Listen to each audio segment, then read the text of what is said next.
Good morning everybody, the पाठशाला channel में स्वागत। प्रश्नावली 12.3 का क्वेश्चन नंबर 9 को आज सॉल्व करेंगे। देखिए, इसमें दिया हुआ, पहले एक बार क्वेश्चन को पढ़ लेते हैं। आकृति 12.27 में ए बी और सी डी केंद्र O वाले एक वृत्त के दो परस्पर लंब व्यास है तथा OD छोटे वृत्त का व्यास है। यदि OA बराबर 7 सेंटीमीटर है तो छायांकित भाग का क्षेत्रफल ज्ञात कीजिए। छायांकित भाग का क्षेत्रफल निकालना है तो पहले छायांकित भाग का क्षेत्रफल निकालना। देखिए, ये वृत्त छायांकित किया हुआ छोटा वृत्त और ये किनारे में ये भाग छायांकित है और ये भाग छायांकित है। इसी भाग का क्षेत्रफल हमको निकालना है।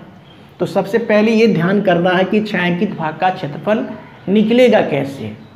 अगर देखें, गौर से देखें तो इस वृत्त के क्षेत्रफल, छोटे वृत्त का क्षेत्रफल और एक छोटे वृत्त का क्षेत्रफल हो गया, ये जिसका क्षेत्रफल निकाल लेंगे तो ये हुआ। और दूसरा देखते हैं कि बड़ा वृत्त में एक अर्धवृत्त है ये, तो अर्धवृत्त के क्षेत्रफल में से बड़ा अर्धवृत्त के क्षेत्रफल में से हम अगर त्रिभुज के क्षेत्रफल को घटा लेते हैं, ए बी सी त्रिभुज के क्षेत्रफल को घटा लेते हैं तो ये छायांकित भाग और ये छायांकित भाग ही बच जाता है। ठीक है, तो वही काम को करना है हमको। सबसे पहले आप देखते हैं, इसमें दिया हुआ है कि OD छोटे वृत्त का व्यास है। OD क्या है? OD यहाँ से यहाँ तक छोटे वृत्त का व्यास है। ठीक है, यदि OA बराबर 7 सेंटीमीटर, OA क्या दिया? OA ये आपका दे दिया 7 cm, यहाँ से लेके यहाँ तक, यहाँ से लेकर के यहाँ तक, ठीक है, 7 सेंटीमीटर दे दिया है। ठीक है, तो मेन मुख्य रूप से आपका इंफॉर्मेशन एक क्या है, ये है 7 सेंटीमीटर, OA 7 सेंटीमीटर है और OD छोटे वृत्त का व्यास, यही ना। OD क्या है? OD आपका छोटे वृत्त का व्यास है। ठीक है ना।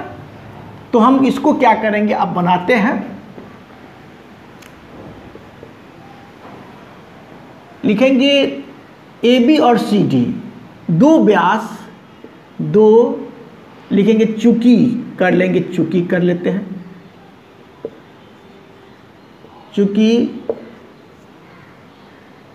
दो व्यास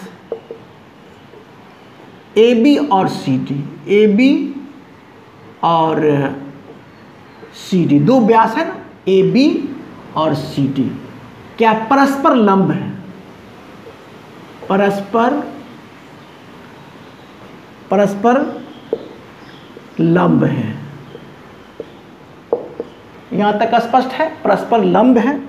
जब लंब होगा तो हमको एक इंफॉर्मेशन तो दे दिया है OA, इसलिए OA बराबर OB, क्योंकि ये वृत्त का केंद्र है, ये है ना। और OA आपको दे दिया है 7 सेंटीमीटर, तो स्वाभाविक है कि ये जितना बड़ा होगा उतना बड़ा ये भी होगा, क्योंकि ये भी त्रिज्या हो जाएगा। तो OA बराबर OB। जब देखिए कि जब ये केंद्र ही है वृत्त का, तो ये अगर OA आपका ये जो हो जाता है 7 सेंटीमीटर, तो ये भी OD क्या हो जाएगा, ये OD भी 7 सेंटीमीटर होगा। लेकिन इस वृत्त के लिए OD व्यास का काम करेगा, छोटा वृत्त के लिए OD जो हो जाएगा OD व्यास का काम करेगा। लेकिन बड़ा वृत्त की यदि बात किया जाए तो ये आपका त्रिज्या ही होगा। तो ठीक है, तो हम पहले लिख देते हैं OA बराबर OB और OC बराबर OD बराबर 7 सेंटीमीटर। अब ऐसे लिखने से हमको ये बात की जानकारी हुआ कि बड़ा वृत्त के लिए त्रिज्या कर लेते हैं पहले, छोटे वृत्त के लिए त्रिज्या, छोटे वृत्त की त्रिज्या। और छोटा वृत्त है तो स्मॉल r ले लेते हैं। ठीक है। छोटे वृत्त की त्रिज्या, ये छोटे वृत्त की त्रिज्या, छोटे वृत्त की त्रिज्या कितना हो जाएगा, ये यहाँ से यहाँ तक 7 है, ओडी है, ओडी 7 है, तो इसका आधा हो जाएगा त्रिज्या ना, ये आधा हो जाएगा, यहाँ से यहाँ तक का ही होगा, आधा हो जाएगा। तो कितना हो जाएगा 7/2 cm। ठीक है, स्पष्ट है। अब देखना है कि ये बड़ा वृत्त में बड़ा अर्धवृत्त है, बड़ा वृत्त में ये क्या है, बड़ा अर्धवृत्त है क्या, ये देखिए जैसे जैसे जा रहा है ये लाइन, ये बड़ा वृत्त है। तो बड़े अर्धवृत्त, तो बड़े अर्धवृत्त की त्रिज्या कितनी होगी, बड़े अर्धवृत्त की त्रिज्या, बड़े अर्धवृत्त की त्रिज्या, बड़ा आर ले लेते हैं, कैपिटल लेटर वाले लेते हैं, बड़ा आर बराबर कितना होगा 7 सेंटीमीटर। ये बात तो स्पष्ट हो गया। जो हमको जरूरी है उसको पहले हम लिख लिए हैं। अब हमको निकालना क्या है, छायांकित भाग का क्षेत्रफल। क्या निकालना है, छायांकित भाग का क्षेत्रफल। देखिए अब एकदम आसान हो गया। अब लिखेंगे छायांकित, लिख लेंगे इसीलिए छायांकित भाग का क्या चीज, क्षेत्रफल। छायांकित भाग का क्षेत्र, यहां से लिख देते हैं क्षेत्रफल बराबर क्या होगा, पहले छोटे वृत्त का क्षेत्रफल लिख लेते हैं, छोटे वृत्त का क्षेत्रफल। ठीक है, छोटे वृत्त का क्षेत्रफल प्लस अब क्या है कि बड़े अर्धवृत्त का क्षेत्रफल, बड़े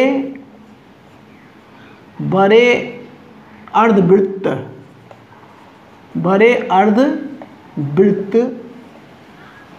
का क्षेत्रफल। ये नीचे में लिख लेते हैं स्पेस की वजह से। क्या किए, छोटे वृत्त का क्षेत्रफल जोड़ बड़े अर्धवृत्त का क्षेत्रफल, पूरा का क्षेत्रफल निकाल लिए। लेकिन हमको तो ये और ये नहीं चाहिए, ये और ये मिलकर के बनता है त्रिभुज ABC, तो इसको हमको घटाना पड़ेगा। तो ये बचेगा और ये वाला छायांकित भाग बचेगा। तो क्या लिखेंगे, माइनस क्या लिखेंगे, माइनस त्रिभुज ABC का क्षेत्रफल। घटा लिए ABC का क्षेत्रफल। जैसे ही घटाते हैं तो ये भाग और ये भाग निकल जाता है, तो ये छायांकित भाग और ये छायांकित भाग बचता है, और इसको तो ऐड कर ही लिए हैं। यहाँ तक स्पष्ट है। अब इसी को अब सॉल्व करेंगे, कुछ भी नहीं करना है, केवल आसान तरीका से हो जाएगा। देखिए छोटे वृत्त का क्षेत्रफल, तो छोटे वृत्त का क्षेत्रफल पाई r² और जोड़ बड़े अर्धवृत्त का क्षेत्रफल, तो क्या होगा पाई बड़ा r² लेंगे यहाँ पर, क्योंकि बड़ा अर्धवृत्त है, बड़ा r² अब बटा 2 कर लेंगे। क्यों, क्योंकि अर्धवृत्त है। और घटा कितना हो जाएगा, त्रिभुज ABC का क्षेत्रफल। त्रिभुज ABC का क्षेत्रफल मतलब क्या, 1/2 गुने आधार। पहले त्रिभुज का क्षेत्रफल होता है क्या है, 1/2 गुने आधार गुने ऊंचाई, ये होता है। यहाँ तक स्पष्ट।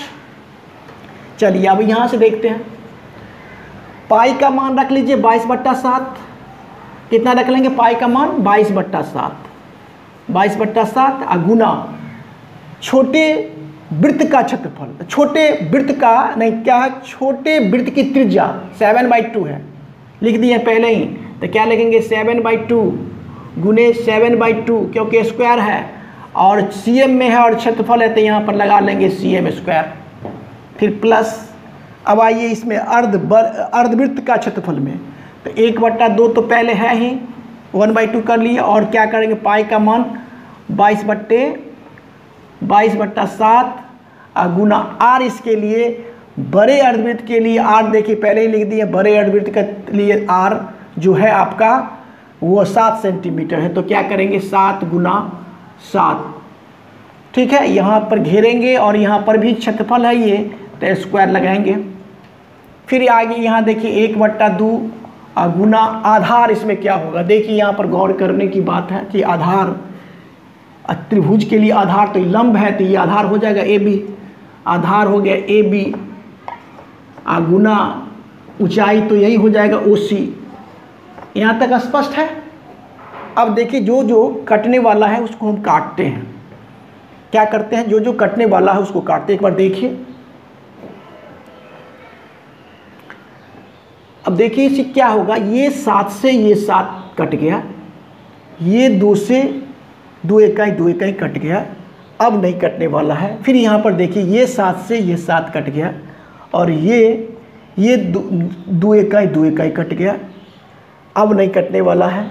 और यहाँ पर तो मान को बैठाना है पहले, तो क्या कर लेते हैं, यहाँ पर लिख लेते हैं कितना हो जाएगा, 11 सत्ते 77, 11 में 7 से गुना करेंगे तो 77/2 cm स्क्वायर यहाँ आया। इसके लिए और इसके लिए देखेंगे, प्लस इसके लिए देखिए 11 सत्ते 77 और नीचे में तो कुछ नहीं है, तो 77 cm स्क्वायर ये भी हो गया। अब इसको देखिए त्रिभुज के लिए, त्रिभुज में यह है क्या, माइनस का 1/2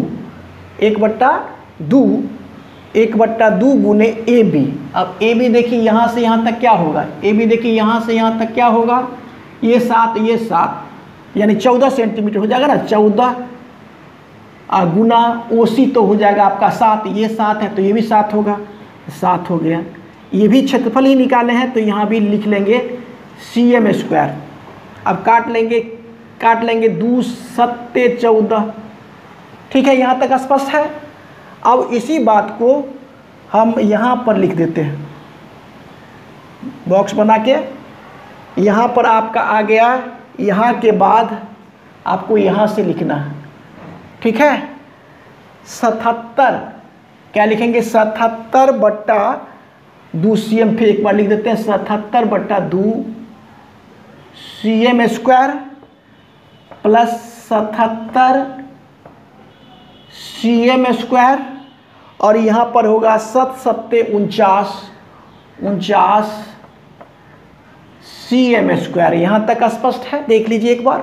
यहाँ के बाद यहाँ, और इसके बाद क्या करना है, इसको देखिए 2 से भाग दे देंगे तो आपका हो जाएगा 38.5 cm स्क्वायर, और प्लस अब इसको इसमें से घटा लेना है तो आपका आ जाएगा 28 cm स्क्वायर, और इस दोनों को जोड़ेंगे तो आ जाएगा आपका कितना, 66.5